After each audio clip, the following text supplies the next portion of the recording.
ಅದು ವಿದ್ಯಾರ್ಥಿಗಳೇ, ಇಂದಿನ ತರಗತಿ ನಿಮಗೆಲ್ಲ ಸ್ವಾಗತ. ಸಮಾಜಶಾಸ್ತ್ರದ ದುಡಿಮೆ ಮತ್ತು ಆರ್ಥಿಕ ಜೀವನ 2015ರಿಂದ 2025ರವರೆಗಿನ ಪ್ರಶ್ನೋತ್ತರಗಳನ್ನು ಸಂಗ್ರಹ ಮಾಡ್ಕೊಂಡು ಬಂದಿದ್ದೇನೆ. ನಿಮಗಾಗಿ ನೋಡ್ಕೊಂಡು ಬರುವ ವ್ಯಕ್ತಿಯೋರ್ವನ ಪರಿಶ್ರಮದಿಂದ ಆತನಿಗೆ ಆರ್ಥಿಕ ರೂಪದ ಪ್ರತಿಫಲ ಸಿಗುವುದಿರೋದನ್ನು ದುಡಿಮೆ ಎನ್ನುವರು. ಒಂದು ಕೆಲಸವನ್ನು ಜನರು ತಮ್ಮ ಆಸಕ್ತಿ, ಅಭಿರುಚಿ, ಸಾಮರ್ಥ್ಯ, ವಯಸ್ಸು, ವಿಶೇಷ ಪರಿಣತಿ, ಕೌಶಲ್ಯ ಹಾಗೂ ಲಿಂಗಭೇದಗಳ ಆಧಾರದ ಮೇಲೆ ಹಂಚಿಕೊಂಡು ಮಾಡುವುದನ್ನು ಶ್ರಮ ವಿಭಜನೆ ಎನ್ನುವರು. ಶ್ರಮ ವಿಭಜನೆಯು ವಿಶೇಷ ಪರಿಣತಿಯ ಕಾರಣವಾಗುವುದು. ಯಾವುದಾದರೂ ಒಂದು ನಿರ್ದಿಷ್ಟ ಕ್ಷೇತ್ರವೊಂದರಲ್ಲಿ ಸಾಕಷ್ಟು ಆಳವಾದ ಪರಿಣತಿ, ಕೌಶಲ್ಯ ಪಡೆಯುವುದನ್ನು ವಿಶೇಷ ಪರಿಣತಿ.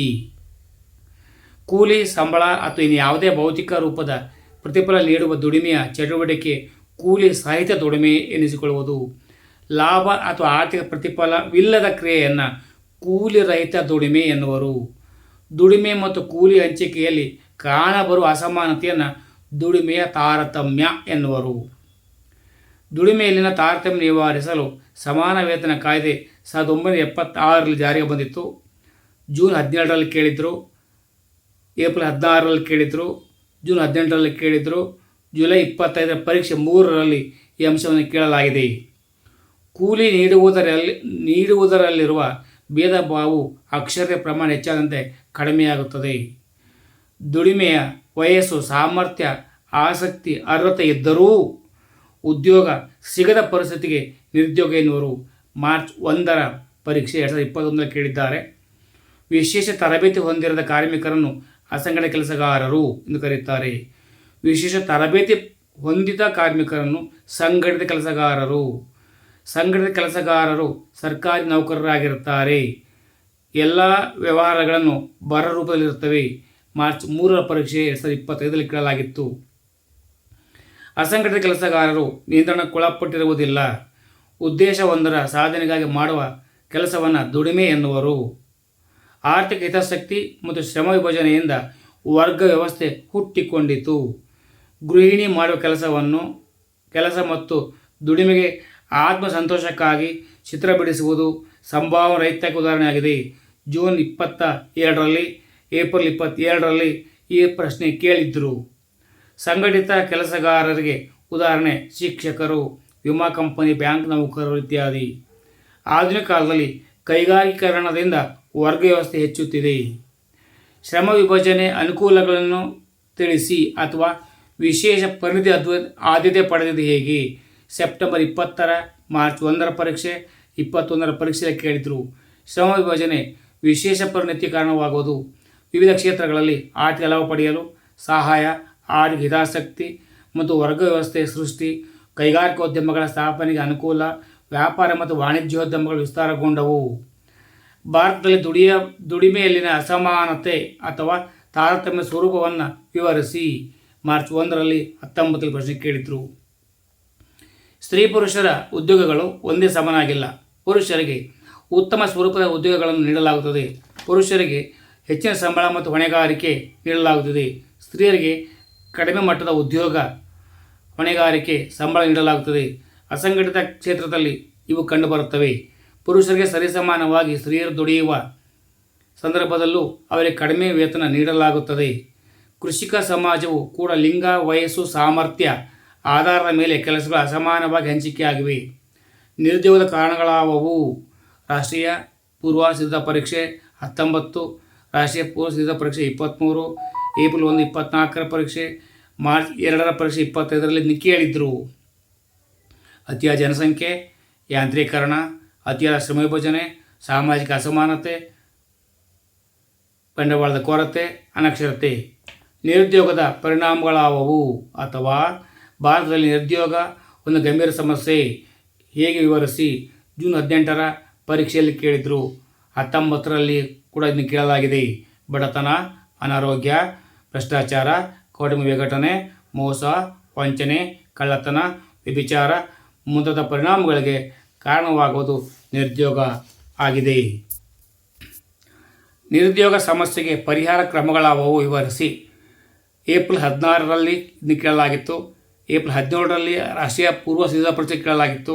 18 ಏಪ್ರಿಲ್, 18 ಮಾರ್ಚ್ 1, 21ರ ಮಾದರಿ ಪ್ರಶ್ನೆ ಪತ್ರಿಕೆ, ಜೂನ್ 23ರಲ್ಲಿ, ಆಗಸ್ಟ್ 24 ಪರೀಕ್ಷೆ 3ರಲ್ಲಿ ಕೇಳಲಾಗಿದೆ. ಅತಿ ಮುಖ್ಯವಾದ ಪ್ರಶ್ನೆ. ಜನಸಂಖ್ಯಾ ನಿಯಂತ್ರಣ ಕ್ರಮಗಳು, ಗುಡಿ ಕೈಗಾರಿಕೆಗಳಿಗೆ ಪ್ರೋತ್ಸಾಹ, ಕೃಷಿ ಕ್ಷೇತ್ರದ ಅಭಿವೃದ್ಧಿ, ಕೈಗಾರಿಕಾ ಕ್ಷೇತ್ರಗಳ ಅಭಿವೃದ್ಧಿ, ಶೈಕ್ಷಣಿಕ ಸುಧಾರಣಾ ಯೋಜನೆಗಳು, ಪಂಚವಾರ್ಷಿಕ ಯೋಜನೆಗಳು, ವೃತ್ತಿಪರ ಶಿಕ್ಷಣಕ್ಕೆ ಪ್ರೋತ್ಸಾಹ, ಗ್ರಾಮೀಣ ಅಭಿವೃದ್ಧಿ ಯೋಜನೆಗಳು, ಉದ್ಯೋಗ ಖಾತ್ರಿ ಯೋಜನೆ, ಮಾಹಿತಿ ಮತ್ತು ತಂತ್ರಜ್ಞಾನ ಕ್ಷೇತ್ರದ ಪ್ರಗತಿ. ಸಂಘಟಿತ ದುಡಿಮೆ ವಲಯದ ಲಕ್ಷಣಗಳನ್ನು ತಿಳಿಸಿ. ಸಂಘಟಿತ ಕೆಲಸಗಾರರು ಪಡೆಯುವ ಸೌಲಭ್ಯಗಳು ಯಾವುವು? ಏಪ್ರಿಲ್ 19, ಜೂನ್ 25 ಪರೀಕ್ಷೆ 2ರಲ್ಲಿ ಕೇಳಲಾಗಿತ್ತು. ಕಾನೂನುಬದ್ಧ ಕಾರ್ಯಕ್ಷೇತ್ರದಲ್ಲಿ ಕೆಲಸ ಮಾಡುವವರಿಗೆ ಸಂಘಟಿತ ಕೆಲಸಗಾರರನ್ನು ಕರೆಯುತ್ತಾರೆ. ಅಧಿಕಾರದ ಏಣಿ ಶ್ರೇಣಿ ವ್ಯವಸ್ಥೆ ಇರುತ್ತದೆ. ವಿಶೇಷ ಪರಿಣಿತಿ, ತರಬೇತಿ, ಪ್ರತಿಭೆ, ಅನುಭವ, ಶೈಕ್ಷಣಿಕ ಅರ್ಹತೆಗಳಿಗೆ ಅವಕಾಶ. ಕೆಲಸ ಎಲ್ಲ ವ್ಯವಹಾರಗಳು ಬರಹ ರೂಪದಲ್ಲಿರುತ್ತವೆ. ನಿಗದಿತ ವೇತನ, ಭತ್ಯೆ, ವಿರಮ ವೇತನ, ನಿವೃತ್ತಿ ವೇತನ ಸೌಲಭ್ಯ ಇರುತ್ತವೆ.